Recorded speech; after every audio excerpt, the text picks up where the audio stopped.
Hello ladies and gentlemen, and welcome to episode 1 of my Siege Mailbox series, the series where we take your guys' questions, suggestions and ideas about Rainbow Six Siege and talk about them further and hopefully turn them into a reality. Obviously, being the first episode in the series, we don't have any requests to go over in this video, but if you have any ideas, suggestions or questions about Rainbow Six Siege, then leave them down in the comments of this video for a chance to be featured in the next one. I don't know how often I'll end up doing these types of videos, but if you guys enjoy it, then obviously I will do more of them. And before this video starts, I just have to give a quick shout out to Kudos, who somewhat inspired this series. Without further ado, let's just jump straight into topic number 1. Now, the first thing I wanted to talk about in this video is a potential tweak and buff that Ubisoft could make towards Sens as an operator to make them 10 times more effective and to actually allow themselves to take full advantage of their own gadget. Now, this idea actually comes from a TikTok I saw, which is actually asking the community themselves what is actually the main problem with Sens, what inherently makes them a bad operator. And the top comment on that TikTok actually said that the fact that Warden can see through his gadget but Sens themselves can't is the main reason why they think Sens is such a bad operator right now. And I think most of the people watching this video right now would agree. It is kind of strange how operators like Warden, operators like Glaz can see through Sens' gadget, but Sens themselves can't. You can't actually set up a lineup or anything like that to kind of block off an area of the map without blocking that sightline off for yourself. And I think if Sens had a gadget very similar to Warden, or at least just a passive ability kind of similar to how Warden's works, maybe not being able to see through smokes themselves as well, but maybe just their gadget, would allow Sens to become a much more competitive operator. Kind of like how when Grim was released a few years ago, they released it in such a bad state that the pick rate was down, you know, the win rate was down. Grim as an operator just was not good. But after just a few small tweaks and a few small buffs to Grim and his gadget, he is now one of the most competitive attackers in Pro League and higher ranks of Rainbow Six Siege. Now, I'm not saying this alone will turn Sens into one of the best attackers in the game, but it would make a lot of sense for Sens to be able to see through their gadget, and it's a small tweak that I would love to see for them. But moving on over then to topic number 2, and it's probably something that you've seen discussed in the Siege community a few times now, and that is attachments for secondary weapons, and more specifically sights. Now, as we all know, there's a few secondary pistols in Rainbow Six Siege, such as Ella and Zophia's pistol, such as the P10C, which is available on Clash, which actually have access to a red dot sight. Now, even though these pistols probably have very similar statistics to any other regular pistol in Rainbow Six Siege, having access to a scope like this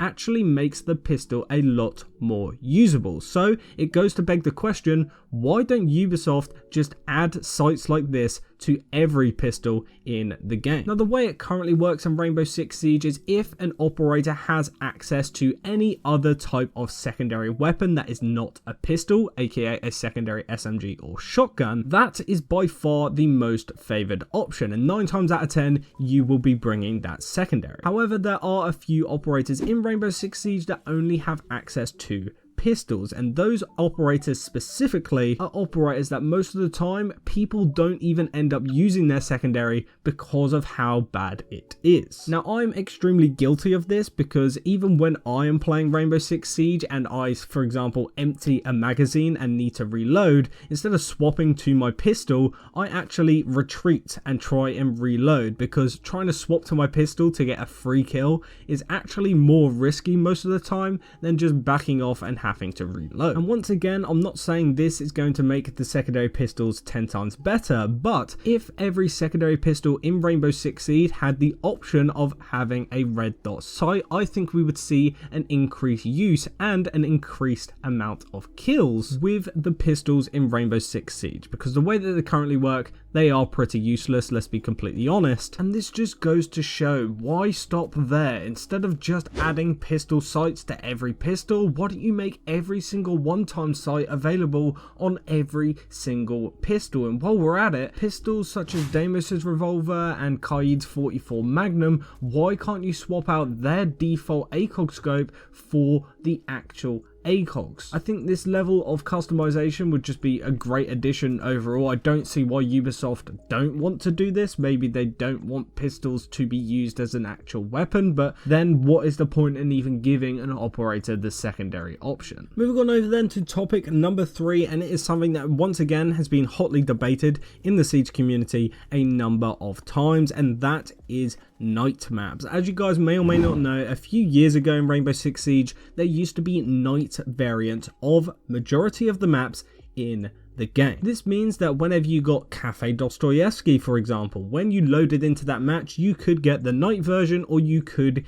get the daytime version. Both of them had different types of lighting, but it was the exact same map. Now, I think the main reason why Ubisoft ended up removing night maps as a whole is because the lighting in Rainbow Six Siege around this time was actually a lot different. There was a lot of dark areas around the map, which made it really hard to see people in certain spots of the map. So instead of trying to fix the lighting or anything like that, Ubisoft just removed them from the pool completely, leaving them unplayable. Now, fast forward a few years, and in Rainbow Six Siege right now, we've had a massive overhaul to the way that the game actually looks. The lighting in the game is just already 10 times better. We actually already have one nighttime map, which is actually the reworked favela. And this just goes to show that Ubisoft are now capable of having night maps in the game that are actually really pleasant to look at, but can also function as normal. Now, I don't know about you guys, but I would love to see night maps return in Rainbow Six Siege, even if it is just a select few maps, or even just a new map that Ubisoft decide to add in the future. But night maps is just something that I've really wanted in Rainbow Six Siege. Since they removed them, the actual vibe of the map completely changes, and that is why I really want to see them return. And then the last thing I wanted to talk about in this video was events for Rainbow Six Siege. As you guys may or may not know, Ubisoft have kind of resorted to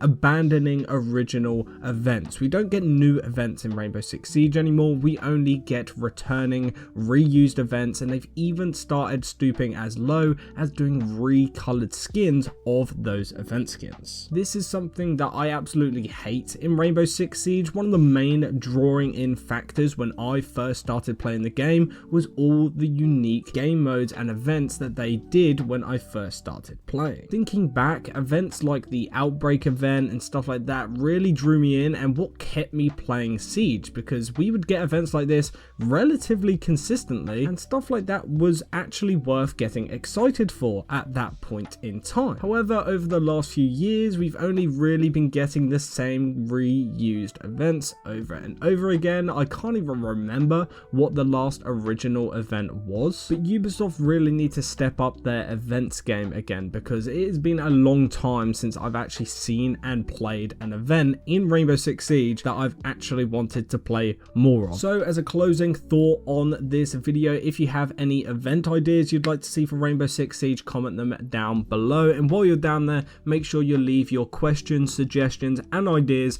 for the next episode. And obviously, if I pick your comment, I will feature you in the next episode. Either way, guys, thank you for watching. If you made it this far, comment down below banana, and I will see you in the next one.